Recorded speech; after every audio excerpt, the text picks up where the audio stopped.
Mani sauc Timurs Tomsons, es esmu diezgan garš vīrietis, man ir 38 gadi, esmu ģērbies biksēs un vieglā vējjakā, un es atrodos skatuves paaugstinājumu. Un šī ir arī pirmā reize dzīvē, kad es veidoju par sevi audiovizuālo aprakstu. Un šīs stāsts būs par daudzajām pirmajām reizēm, kuras mēs kā koncertzāle esam piedzīvojuši, un līdz ar to mēs tagad esam dzirdējuši izcilus profesionāļus, kas ir tikuši daudz tālu savās praksēs. Savukārt mēs kā koncertzāle aicinām arī pievērsties tādām lietām, kuras varbūt tiešām jūs esat veikuši pirmo reizi. Un es padalīšos ar šo pieredzi.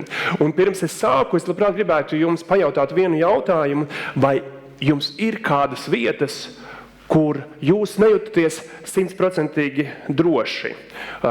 Vai tā būtu priekšnieka kabinets, varbūt tā ir būtu slimnīcas uzņemšanas telpa vai baseina kāda ģērbtuve, vai jums tādas ir?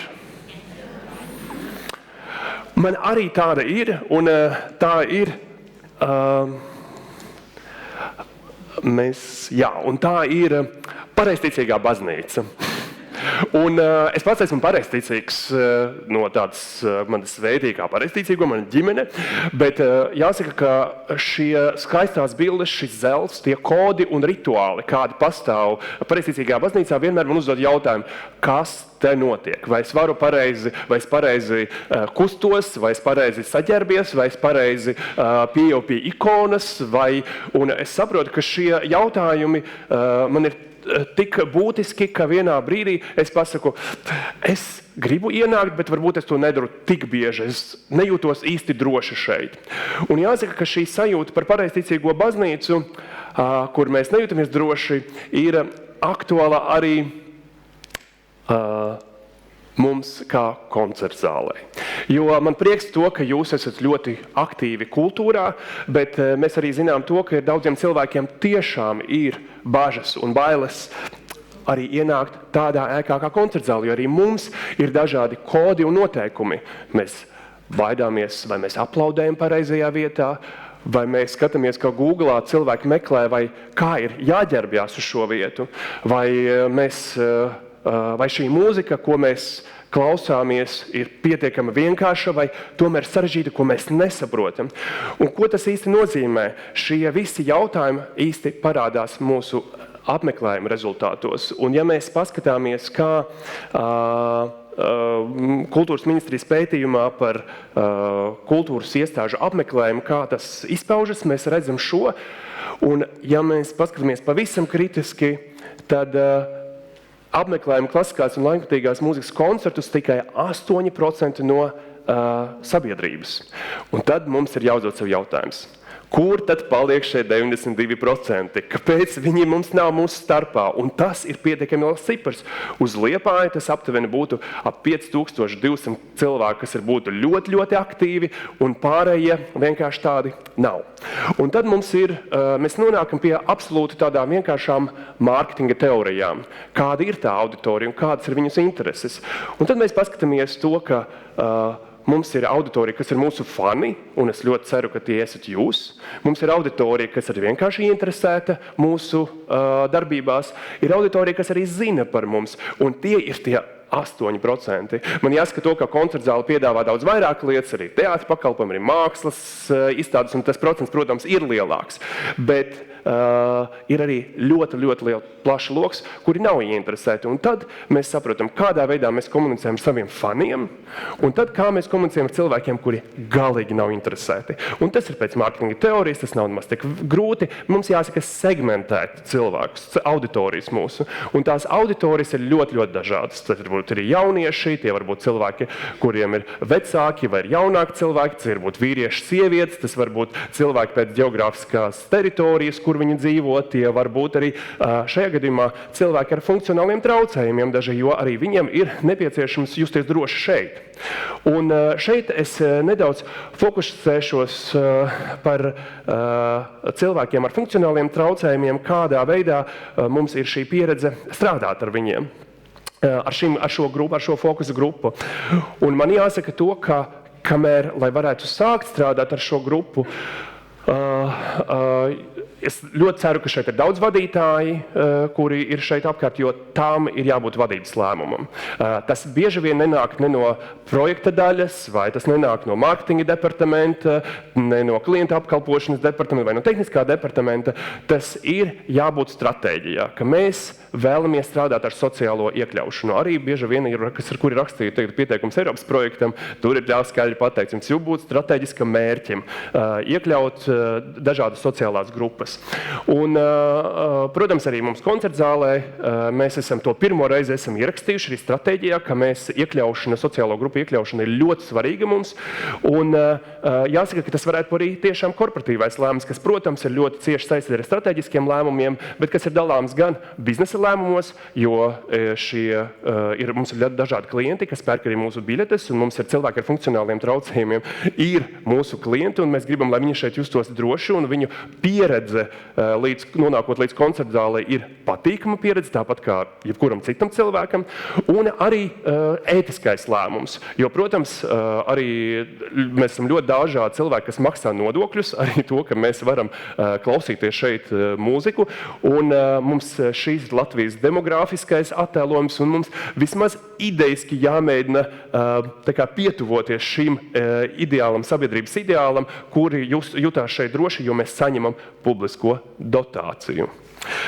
Bet kādi bija tie pamatprincipi, kuri mēs izvēlējāmies, lai sāktu runāt par cilvēkiem ar funkcionāliem traucējumiem, ir atzīt to, kā tādu pie anonīmiem alkoholiķiem. Mums jāatzīt, ka mums ir problēma. Un šeit mēs arī atzīstam, ka mēs nezinām, kā tas ir un kā mums ir jādarbojās. Tā ir tāda godīga atbilde sev. Mēs tiešām nezinām. Un, lai to izdarītu, mums jāapstrādā, nevis pašiem jāizdomā kaut kādu risinājumu, bet vienkārši jāsāk strādāt ar mūsu sociālajiem partneriem. Un es tiešām aicinu neizdomāt lietas pašiem. Es aicinu strādāt ar dažādiem biedrībām, nodibinājumiem, kuri ir arī šodien ir plaši pārstāvēti šeit, mēģināt nodibināt ar viņiem kontaktus un pajautāt, ko mums darīt tālāk. Un tas ir ļoti, ļoti svarīgi. Mēs arī apzināmies to, ka mēs gribam mācīties, mēs arī mācāmies. Tas nozīmē to, ka arī gada budžetā mēs esam ieplānojuši vairākus seminārus, kuri ir tieši balstīti uz piekļūstamības lietām.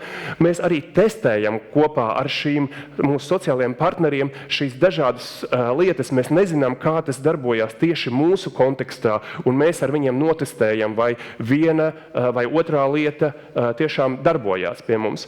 Un mēs arī par to komunicējam. Un komunicējam dažādos virzienos, gan par to, gan ar konkrētām auditorijām, gan arī, jāsaka, tas ir tiešām arī biznesa mērķis, mēs komunicējam arī par savu zīmolu. Mēs gribam būt asociēti, ka mēs esam atvērti dažādiem cilvēkiem. Un šeit ir tikai daži piemēri, kā mēs to esam strādājuši, un jāsaka to, ka atceraties, ka mēs esam tikai procesa sākuma posmā. Mēs esam strādājuši ar cilvēkiem ar dzirdes traucējumiem, un tā bija Latvijas nedzirdīgo savienība un Latvijas nedzirdīgo savienības Kurzemes reģionālā biedrība.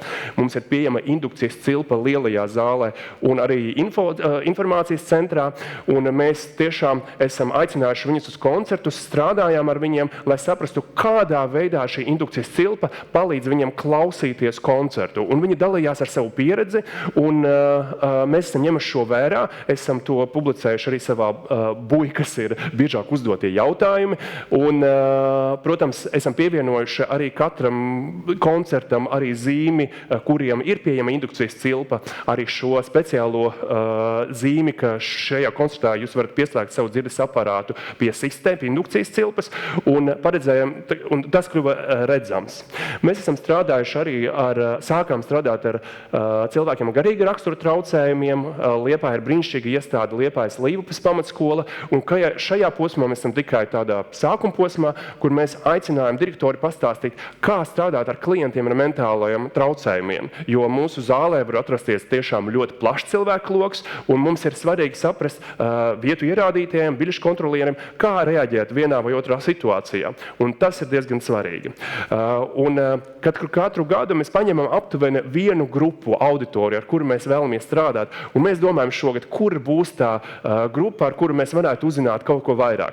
Un mums ir bijušas koncerts gada sākumā, kur mēs esam ieraudzījuši, ka to apmeklē cilvēks ar suni pavadoni, un tas bija pirmā reize, jāsaka, koncertzālē, kur mums bija suns, un tad mēs redzējām, kādas ir, pārunājam šo reakciju iknedēļas sapulcē. Un viens kolēģis bija pateicis, bet kāpēc viņi nāca ar suni pavadoni, ja viņi bija blakus draugs? Priekš kām tas ir nepieciešams? Un tad mēs sapratām, šis ir labs laiks, kad pievērsties tieši šim jautājumiem, kā cilvēki ar servisa suņiem atnāk līdz mūsu koncertzālē. Mini neliels video, kā mums tas ir izdevies.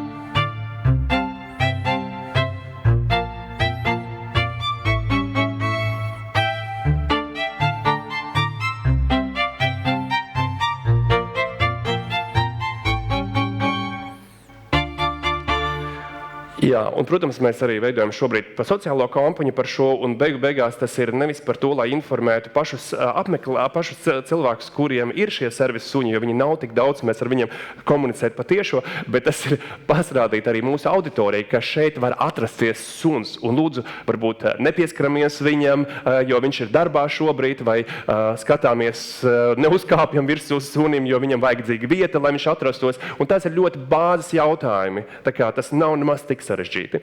Bet, kas ir vēl ļoti svarīga lieta, un es zinu, ka šeit ir Apeirons arī pārstāvēts, kur mēs esam uztaisījuši piekļūstamības auditu. Šis ir pakalpojums, ko Apeirons nodrošina, ka viņi atbrauc uz šejieni ar savu svaigu aci, apskatās, kas darbojās jūsu telpās un kas nedarbojas. Tas nemaksā dārgi, es jūs aicinu šo izdarīt. Jautājums, protams, tagad mums, ko ar šo darīt, un mums ir ideja, ka, protams, dokuments ir saņemts, ir jāpaņem darba grupa, kurā vienkārši tīri praktiski strādās, ko mēs varam uzlabot šeit. Jāsaka to, ka mums ir paveicies, jo koncertzāle būvēta 15. gadā, šogad mēs esam 10 gadu jubileju, bet tur ir jebkurš no jums arī iestādēs, kas ir varbūt būvēts arī, 19. gadsimta beigās, var atrast šādas praktiskos pielietojumus. Un, protams, daži secinājumi ir to, ka mēs esam ceļa sākumposmā. Mēs šeit pat neskarāmies jautājumiem par māksliniekiem, kuriem ir nepieciešama savas vajadzības. Tas ir jautājums, ko mums jārisina laikā. Secinājums ļoti skaidrs, ka tehniskie risinājumi neatrisina visas problēmas. To, ka tu uzliec indukcijas cilpu, nenozīmē, ka cilvēki ar dzirdes traucējumi, kuri visu mūžu nav dzirdējuši klasiskās mūzikas repertuāru, tagad masveidā skrien un pērk koncertus. Tā nenotiek. Šobrīd mums ir jāstrādā īstenībā ar saturu, kuru mēs varētu piedāvāt ļoti ciešā sadarbībā un veidot iespējams īpašo saturu dažādām auditorijām.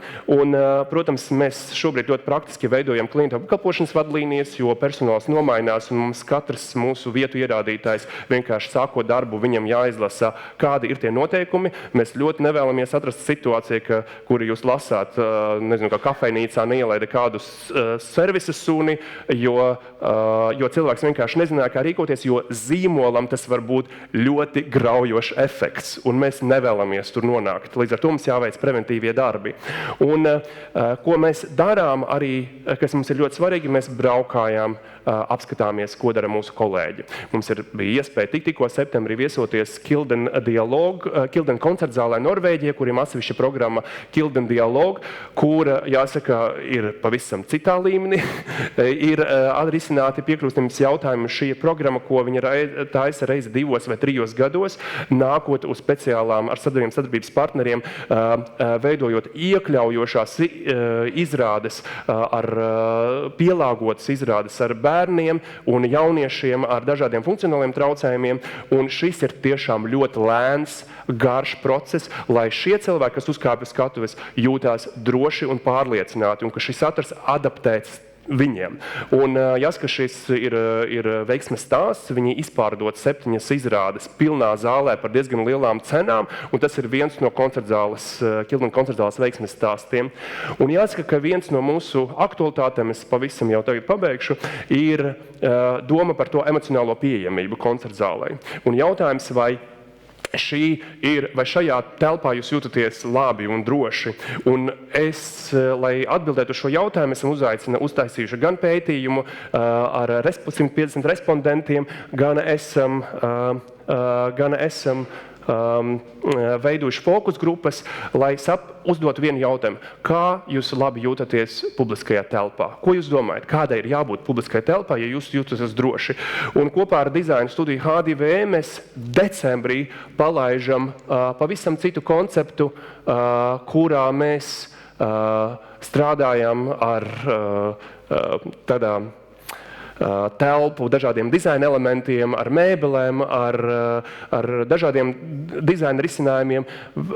Mēģinam izdarīt tā, ka cilvēki šeit nevis atnāk ar sajūtu, ka viņi atnākuši uz baznīcu un te nedrīkst skaļi elpot un runāt, bet ka viņi var atrasties šajā mājā. Un tas, protams, ir ļoti svarīgi, lai veidot šo emocionālo saikni ar tiem cilvēkiem, kuri nebūtu neinteresē tik daudz klasiskā mūzika, bet kuri vēlās atrasties šajā zālē kaut kādu posmu. Un mēs vēlamies ar to pateikt, ka mēs gribam būt daļa no pilsētas un noņemt šo, un tā oranžā siena vairs nav siena, bet tiešām loģisks pilsētas turpinājums. Jā, paldies liels, un ja kas būsim šeit. Jā.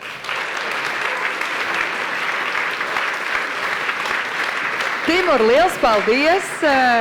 Jā, aplausi un tiešām ļoti daudz svarīgas atziņas. Nemūciet vēl prom, droši vien, ka ir arī kāds jautājums. Un lūk, arī ir, vai apsverat organizēt koncertus, kuros būtu iespēja ieiet ar mājdzīvnieku? Šis ir... Maisam gals vaļā, vai ne? Jā, jāsaka, ka mēs pagaidām domājam tikai par to, kā strādāt ar servisu suņiem, bet ar lolojumu dzīvniekiem droši vien pagaidām vēl neesam tik daudz domājuši. Bet ja tā siena būs tā, tomēr visu nevar uztaisīt, un tas arī ir ļoti svarīgi, ka mēs varbūt visam nevaspējam pievērsties. Mēs pagaidām domājam par to, kā mums jāuzlabo dzīve jaunām ģimenēm ar ļoti maziem bērniem, jo mēs redzam, ka šī ir laikam tā prioritāte, ka šobrīd mums ir trūkst Liepājā, jo tikko tev piedzimst bērns vai mammai vai tētim, vienkārši viņš pilnīgi izkļūst ārā no kultūras dzīves, un mēs domājam, ka šis var būt nākamais posms, ka mēs, bet varbūt kāda joga ar dzīvnieku, lai gan tur ir arī dažādas nianses par šo ir, tā kā mēs vēl, domājam. Bet prieks dzirdēt atvērtību. Mēs domājam, mēs ar Baibeli varam ierosināt arī īpaši kaut ko pusauģiem un vecākiem. Jā, es saprotu. Bet jūs varat nākt tajā telpā un pavadīt telpu un lādēt savu mobilo telefonu un scrollot koncertzālē, tas decembrī būs pieejams. Super! Paldies jums liels!